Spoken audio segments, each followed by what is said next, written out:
This is probably the darkest and most challenging Louis Vuitton and makes Ombre Nomad seem mass appealing. So let's review it now.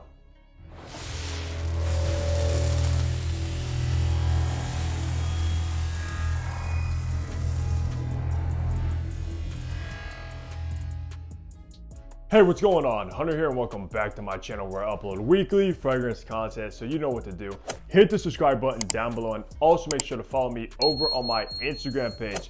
But today in my hands is a Louis Vuitton that I've wanted to get in my collection for quite some time now, and it is the one and only Nuit De Feu, which surprisingly doesn't get much talk because of course Ombre Nomad takes all the shine. And for me, I think this deserves so much more praise than it gets. And we'll discuss why I think that is a little bit later, but before we do, let's go over some information. Now, Nuit De Feu was launched back in 2020, and I believe there is 4 within the Middle Eastern collection now. The first one that came out was Ombre Nomad, then Les Sables Roses, then Nuit De Feu, and I believe a year or two ago, Fleur de Desert released. For the retail price at the time of this recording, because these do go up quite often, it is gonna run you for 100 mil, $410. Now, these in the Middle Eastern collection, which is the black bottles, are a little bit more expensive than the regular line.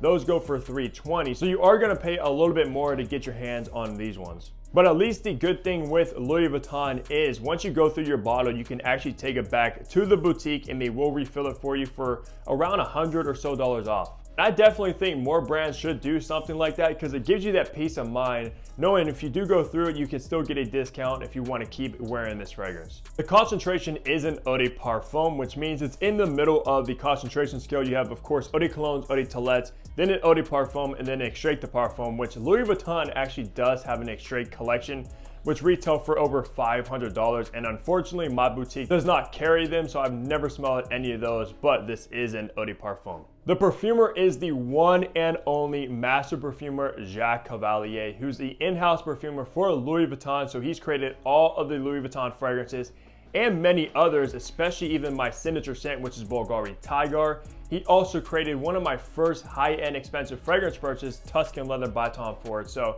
he's one of my favorite perfumers, hands down. With all that information out of the way, let's look at the packaging and presentation you'll get with Nuit De Feu now. So take a look at the box, which is your traditional Louis Vuitton box, which is kind of recycled white paper.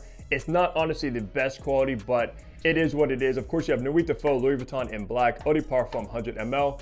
On the bottom, you will have your barcode and batch code to authenticate your product to see when it was produced. Nothing on the side. On the back, you do have some of your ingredients. Nothing on that side. On top, you usually have the LV logo, and it does open up. And then inside the box, you do have this Louis Vuitton cylinder, which does look very similar to the box. But on top, you have the black LV like all the Middle Eastern collections have.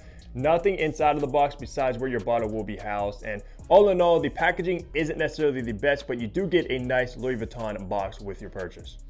So looking at the bottle, which I have to tell you, these are some of my favorite designer bottles. I love the simplicity of them. I love the way they look, and they look so good when you collect quite a few of them side by side. This one though, of course, you have this black glass, which actually has a bluish tint to it. And like Ombre Nomad has a brown tint to it, etc. So these are a little bit different, even though they are black. You probably can't see the blue tint, which we'll talk about why that is a little bit later in the scent profile. But you have Nuit De Feu in gold, Louis Vuitton embossed in the glass. On the bottom, you have etched in all your information. Nothing on the back. On top, you have the gold LV for the Middle Eastern collection. Nothing inside of the cap, nothing on the atomizer. And these do have a stem. These are spray caps. I know a lot of people ask about that, but yeah, all in all, beautiful presentation with the bottle. For the notes, you have incense, oud, leather, olibanum, and musk, and this will be classified as a smoky spicy. So let's spray this and test out these LV atomizers. Very nice atomizer, guys. Some of the best in the designer realm. So let's remind myself of this dark beast Nuit De Feu. So of course, looking at that note breakdown, it is very simplistic. There's not like 20 notes going on. And for me, primarily, I get 3 dominant notes. However, in the opening of Nuit De Feu, you're gonna get this extremely cold, frigid incense note, guys, that almost smells a little bit rubbery and very, very smoky. One of the most natural incense fragrance notes I've smelled in a fragrance in probably ever. It's really, really well done in here, and you can tell it's extremely high quality. And it's very unique because most of the time incense and fragrances are very smoky and very warming and resonant. This one though, like I said, has a cold kind of a touch to it. I can't even really describe it, and it kind of like smells blue to me, and that kind of goes along with the color scheme of the bottle being a blue hint of black. That's the kind of incense you get in here. Very frigid, blue, and smoky. I'm gonna have to tell you right off the bat, this is a fragrance that's literally created for the fragrance enthusiast. The mass market is not gonna enjoy this one at all. Like I said in the intro, this makes Ombre Nomad smell mass appealing. So if you are somebody that likes kind of artwork in fragrances, you like dark, challenging, kind of smoky fragrances as well, you're gonna absolutely love this one just like me. Incense, oud are some of my two favorite notes of all time. So of course, I might appreciate this one more than you guys, but at the end of the day, you have to appreciate the quality of this. When we make our way into the mid of Nuit De Feu, you are still getting the smoky incense. However, something does come in, and it's that leather note. So Louis Vuitton classifies this as a natural leather, I believe, on their website, which most of the time, or if not like all the time, or 99% of the time, leather is a synthetic molecule in fragrances. So I'm not sure, they might actually be using natural leather, because the way it smells in here is not gonna smell like a clean leather. It's not gonna smell like a car leather. It's not even gonna smell like a wallet or purse leather.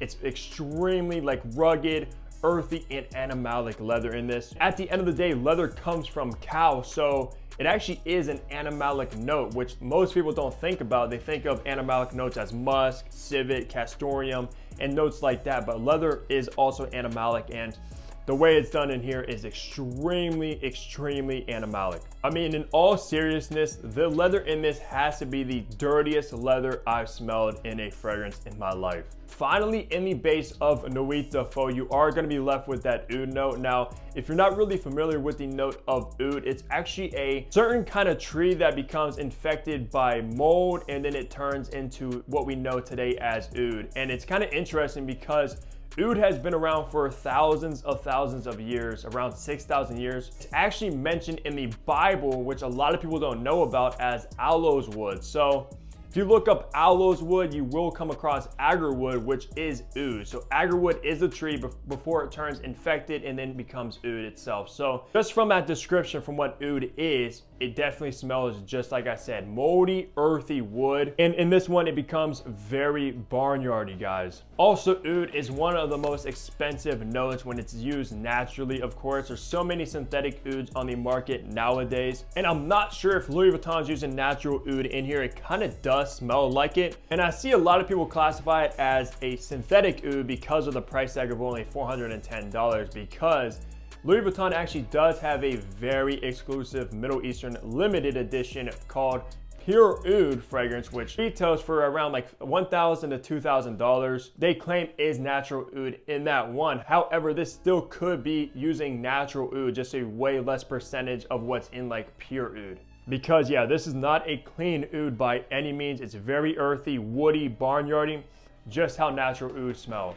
Might also be getting the alabanium and musk, just kind of working along the other notes, because alabanium is a resin and musk is also animalic. So alabanium in here could be working with the incense note because they're both resins, and then also the musk could be working with the leather because it's extremely animalic. But to my nose, I'm getting just those three primary notes: the incense in the top, the animalic leather in the mid, and that very earthy barnyardy oud in the base. And I would classify this fragrance as the dark horse from Louis Vuitton, created for the fragrance enthusiast. And I hope they never discontinue this fragrance, because I could imagine it doesn't sell that well. But for me, it's absolutely become one of my favorites from the house, and I will be ranking my Louis Vuittons very soon. For the best seasons to wear Nuit De Feu, if you happen to pick up a bottle, for me, it's gonna be the fall and winter primarily, not even necessarily the spring, definitely not the summer, because this kind of smells like Halloween or fall in a bottle, like something a kind of vampire would wear. So it works perfect for the fall,